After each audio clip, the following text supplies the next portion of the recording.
우리 같이 오늘 잠깐 말씀 보고 나가도록 합시다. 고린도후서 11장 2절 3절 말씀 봅시다. 네, 고린도후서 11장 2, 3절.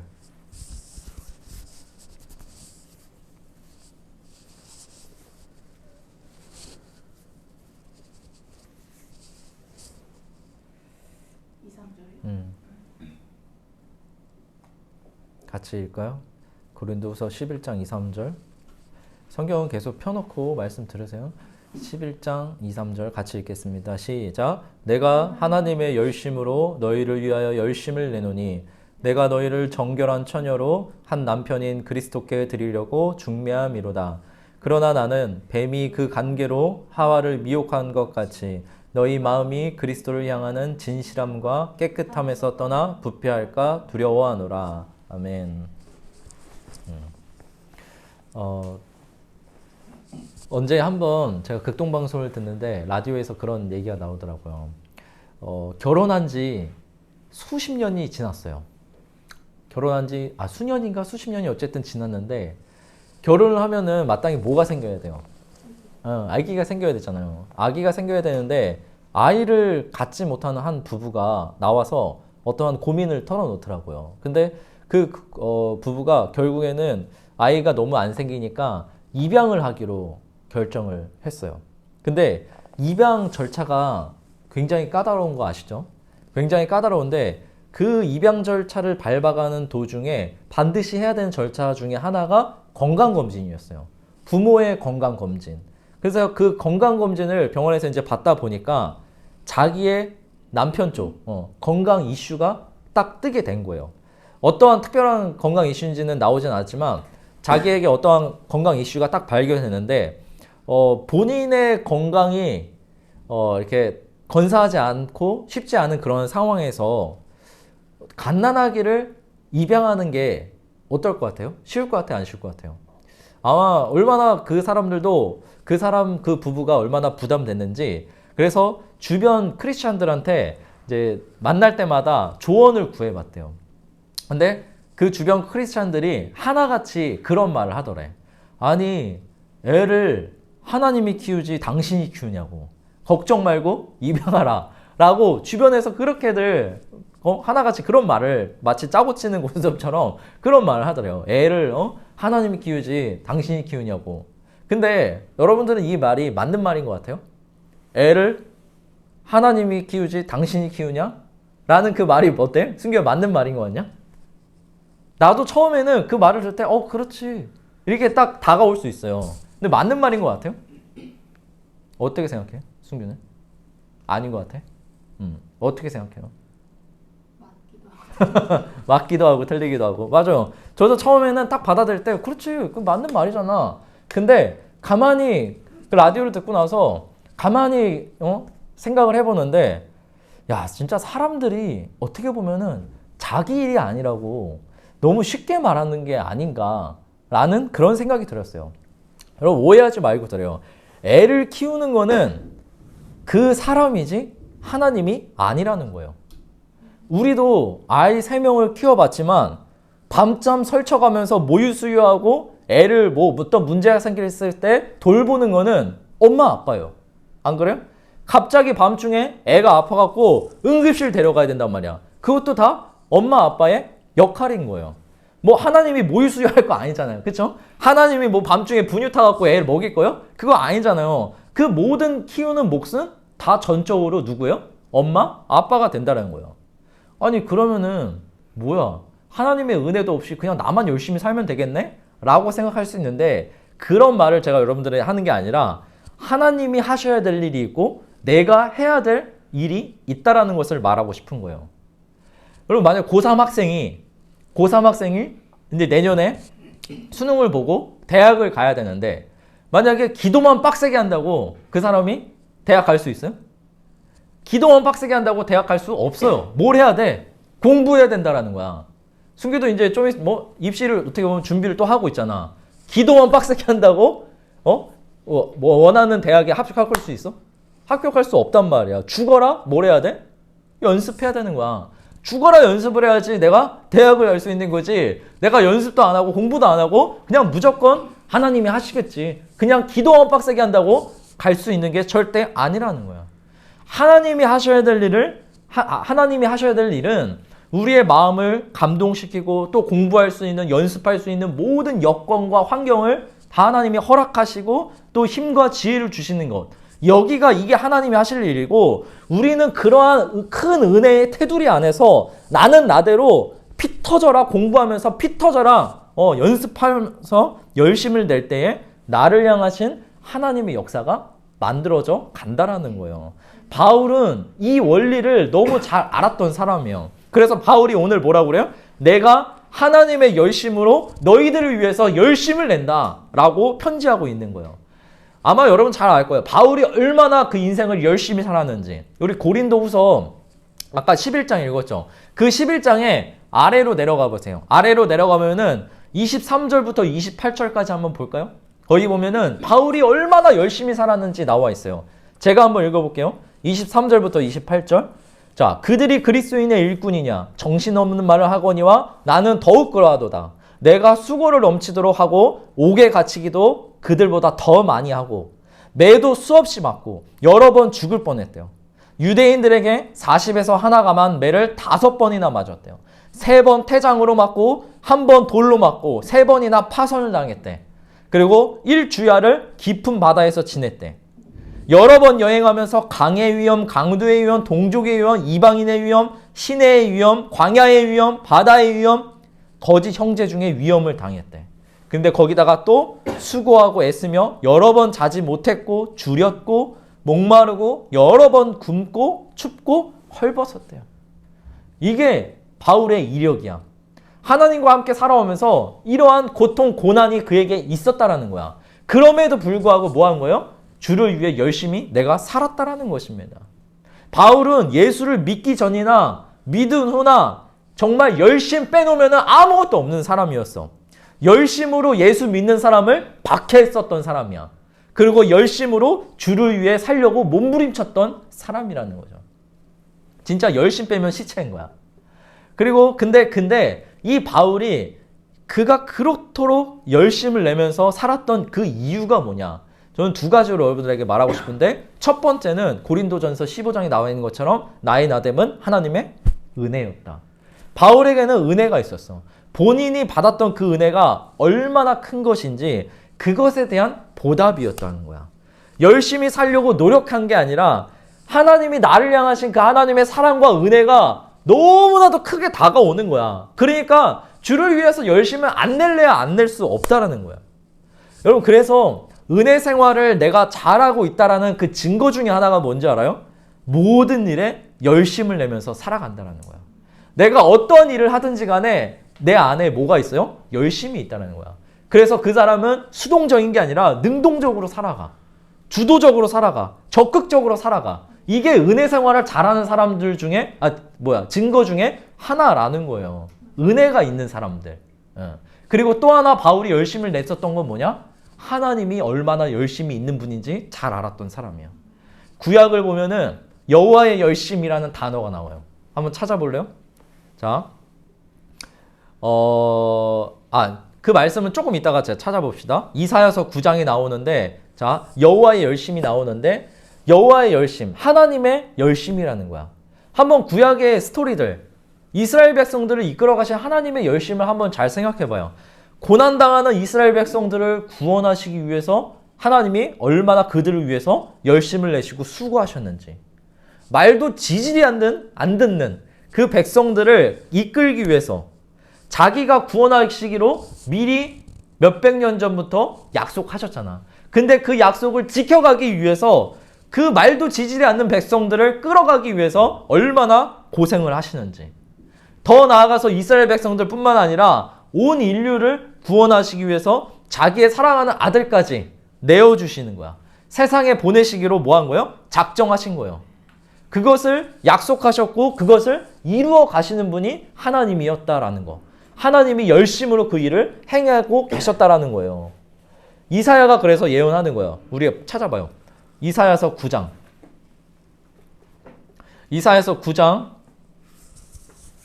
6절 7절 한번 볼까요? 자, 같이 읽어볼게요. 이사야서 9장 6절 7절. 자, 이 이사야 9장 6절 7절은 뭐냐면 하나님이 자기 아들을 보내시겠다고 약속하신 약속의 말씀이에요. 이사야를 통해서. 자, 같이 읽겠습니다. 시작. 이는 한 아기가 우리에게 낳고 한 아들을 우리에게 주신 바 되었는데 그의 어깨에는 정사를 메었고 그의 이름은 기묘자라 모사라 전능하신 하나님이라 영존하시는 아버지라 평강의 왕이라 할 것임이라.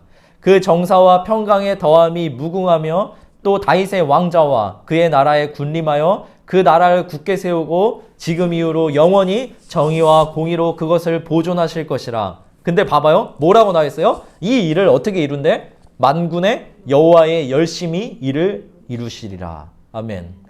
뭐라고 나와 있어요? 이 모든 계획과 성취를 누가 이루시겠다는 거예요? 만군의 여호와의 열심히. 그분의 열심으로 열정으로 내가 열심히 한번 달려보겠다라고 지금 말하고 있는 거예요. 하나님께서 계획하신 일들을 열심으로 하나하나 이루어 오셨고 이루어 가고 있다라는 것을 이사야 선지자를 통해서 말하고 있는 거예요. 이 바울은 이 하나님의 열심을 너무 잘 알았어요. 세상을 창조하셨어. 인간을 창조하셨어. 그리고 죄로 물든 이 세상을 구원하시기 위해 더군다나 나 같은 죄인을 구원하시기 위해서 오늘도 열심히 일하시는 하나님. 그 하나님을 바울은 너무 잘 알았다는 거야. 그러니까 우리 찬양하잖아. 세상 모든 민족이 구원을 얻기까지 모아지지 않는 하나님? 쉬지 않는 하나님. 하나님은 오늘도 우리를 쉬지 않고 일하시고 있다는 거야. 우리를 위해서 열심히 일하고 있다는 거야. 근데 우리가 어떻게 대충 살 수가 있어요? 시편 기자들은 이 하나님을 때때마다 뭐라고 고백하는 줄 알아요? 사망의 음침한 내가 골짜기로 다닐지라도 어떻게든 우리를 지키시기 위해서 주무시지도 않고 졸지도 않는 분이시다. 우리는 졸아 안 졸아? 졸아. 우리는 자 안 자? 자.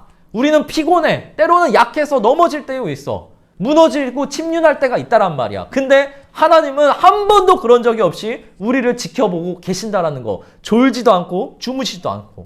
어떻게든 우리의 환경, 순교 너의 환경을 열어가시기 위해서 어떻게든지 간에 고군분투하시는 분이 뭐야? 하나님이시라는 거야.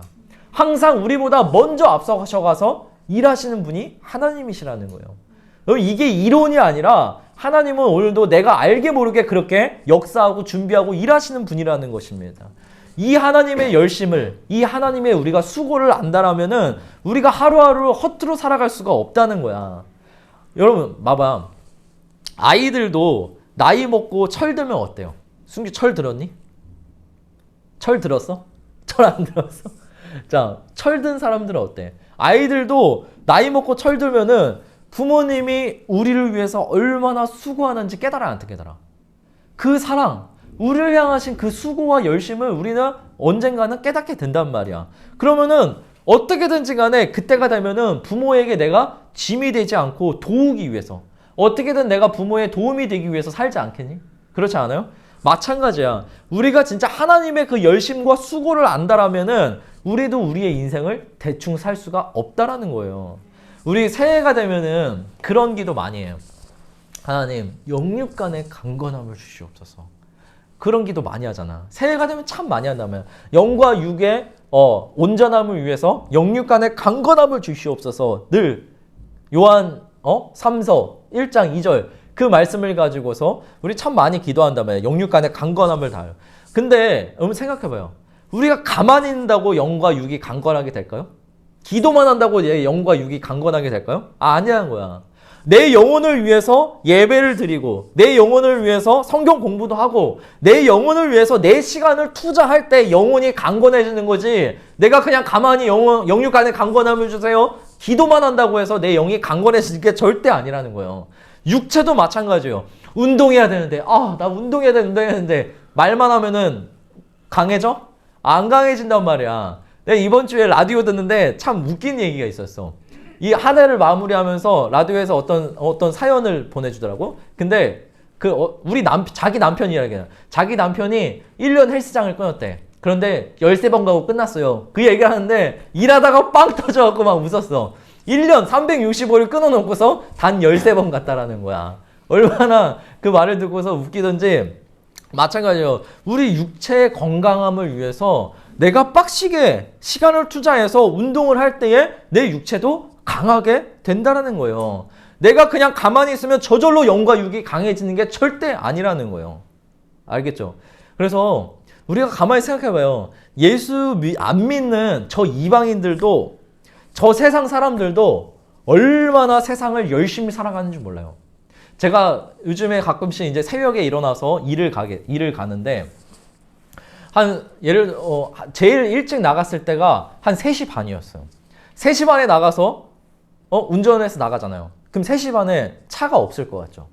차 진짜 많아요. 그럼 운전하다가, 야, 지금 저 사람들은 진짜 뭐 하는데 지금 이 시간까지 잠을 안 자고 어디를 저렇게 카양에 가고 있을까?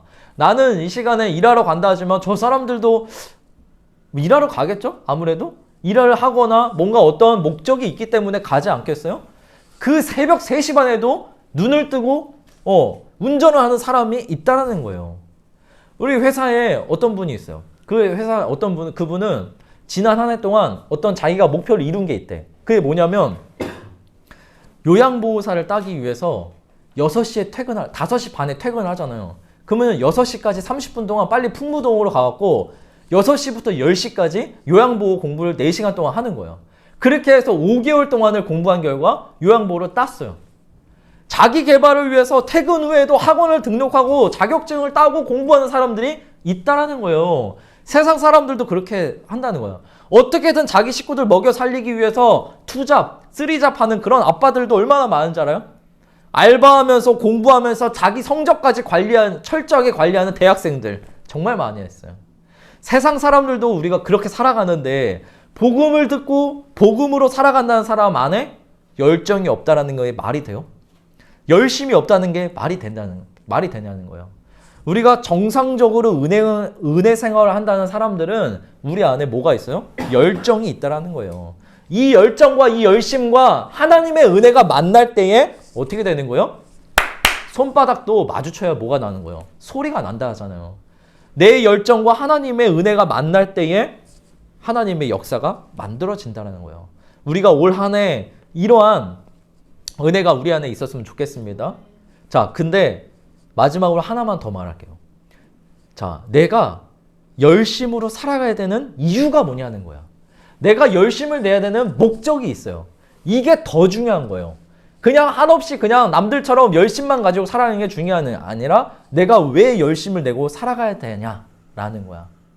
아마 순규도 되게 열심히 살아갔을 거야. 지난 한 해도. 그치? 알아. 정말 열심으로 살아갔을 거야. 근데 내가 왜 열심을 내고 그렇게 살아가야 되느냐라는 거야. 내가 뭐 돈 많이 벌고 유명해지기 위해서 열심 내요? 내 명성, 나의 어떠한 인기, 나의 인스타 팔로워가 더 많아지는 것, 이걸 위해서 내가 열심을 냅니까? 그게 아니어야 된다는 거예요. 바울이 오늘 말씀에서 말하고 있죠. 내가 너희를 정결한 처녀로 한 남편인 그리스도께 드리려고 중매함이로다. 바울이 열심을 낸 건 뭐냐면은 그리스도께 너희들을 드리려고 내가 중매쟁이가 되는 것이다 라고 말하는 거예요. 그 뭐냐? 바울의 열심의 이유는 뭐냐면 그 영혼들을 어떤 사람을 만들기 위해서? 그리스도의 신부가 되게 만들기 위해서. 다시 말하면 바울의 열심의 목적은 뭐냐면 영혼 구원이었다는 거야. 우리가 열심으로 살아가야 되는 궁극적인 목적은 영혼 구원인 거예요. 선교사만 그렇게 살아가라는 법이 있어요? 목사만 그렇게 살아가라는 법이 있냐는 거예요. 아니에요. 제대로 우리가 예수 믿고 은혜 생활하는 사람이라면 다 같은 목적이 똑같아. 뭐예요? 영혼 구원. 내가 이루는 어떤 꿈은 다 다를 수가 있어요. 꿈은 다 달라요. 다를 수가 있는데 그 꿈을 이루기 위한 최종적인 궁극적인 목적은 뭐냐면 나를 통해 한 사람이 구원받게 되는 거예요. 내가 기타 잘 치고 유명한 사람 되는 거? 그럼 뭐 할 거예요? 어떤 목적한 바가 이루어졌어. 그거 다 이루어지면 뭐 할 거란 말이에요. 그 목적이 내가 왜 이루어져야 되는지 그걸 알고 이루어지고 열심히 살아가야 되지 않겠어요? 나와 같이 내 주변 사람들도 하나님의 은혜를 느낄 수 있게 하기 위함이라는 거예요. 나를 여기까지 인도하시고 나를 이렇게 만들게 하신 분이 누구시다? 하나님이다 말하게 하기 위함이라는 거예요. 이게 아니라면은 지금 내가 열심으로 살아가야 되는 사는 것이 아무런 의미가 없다라는 거예요. 알겠죠? 그래서 이것을 여러분들이 이러한 목적을 가지고서 열심히 정말 힘차게 달려나갈 수 있는 한 해가 됐으면 좋겠어요. 우리 올 한 해에도 여러분들 자리에서 맡겨주신 일들이 분명히 있다라는 거예요. 가정에서, 교회에서 나의 어떤 꿈을 가지고서 어떤 맡겨주신 그 일들이 있을 텐데 그것을 내가 진짜 최선을 다해서 내가 지난 한 해 예를 들어서 내가 지난 한 해 한 100 중에서 80으로만 살았다라면 그거는 열심히 산 게 아니에요. 솔직히 말해서 100에 100을 살아도 어떻게 보면은 그냥 정상적으로 생활한 거예요. 근데 제가 여러분들에게 말하고 싶은 거는 지난 한 해 내가 100에 80이나 90으로 살았다면 올 한 해 내가 100에 120까지 내가 100에 150까지로 넘어갈 수 있을 만큼 그러한 열정과 그러한 은혜가 우리 안에 충만했으면 좋겠어요.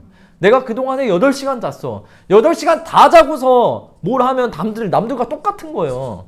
8시간 잤다면 내가 6시간 자는 것 5시간 자는 것 이것으로 내가 하나님에 대한 나의 열정을 보여드렸으면 좋겠어요. 하나님이 나를 위해서 그렇게 열심히 일하는데 나도 또한 그렇게 한번 달려가 보자 라는 그 마음이 우리 안에 회복되었으면 좋겠습니다. 우리가 그래서 오늘 마무리하면서 찬양하고 싶은데 우리 갈렙이 몇 살이었어요? 갈렙이 본인에게 꿈을 주신 그 땅을 취하려고 했을 때 갈렙은 85세였어요. 그 늙은 나이에도 꿈이 있었어. 하나님 내게 저 땅을 허락하여 주시옵소서. 갈렙의 안에는 뭐가 있었어요? 열심이 있었어요. 최선을 다하고자 하는 그 마음이 그 안에 있었단 말이에요. 그것을 가지고서 그 땅을 향해서 취하겠습니다 라는 그 마음을 가지고서 나아갔다는 것입니다. 우리 순교 안에 사모 안에 우리 마음 안에 하나님 내가 그 땅을 취하면서 나아갈 수 있는 그 에너지 그 열정이 내 안으로 충만케 하여 주시옵소서. 이 마음을 가지고서 우리가 찬양하고 좀 마무리하면서 기도했으면 좋겠습니다. 할렐루야. 네, 같이 함께 기도합시다.